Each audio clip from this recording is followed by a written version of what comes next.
in this world where are many things which can astros our life and make our life difficult. It go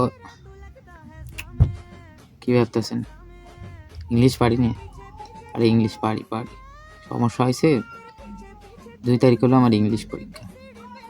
ওই এক tension প্যারা মাথার ভিতরে। 2 তারিখ English পরীক্ষা, প্রিপারেশন একদমই নেই, জিরো করতে গেলে। তারপর আজকে হ্যাপি নিউ ইয়ার। ওদিক বাড়ির পাশে ছোটো ভাই বিরাদারা বক্স মাক্স চাইনি গান লাগাইছে, আবার গান দেশে কি শুনেছেন? আজা সামে সামে না মনে হচ্ছে আমারই দেখতেছে। যত এখানে পড়ি মাথা ব্রেন মন সব ওই জায়গা চলে গেছে, মানে পড়ে কি কাজ হয়? তারপর আর কি, সময় যেহেতু নেই আজকেই পড়তে হবে যাবো না। আমার ফেভারিট গান নাইতে আসি, পরে পড়বানি।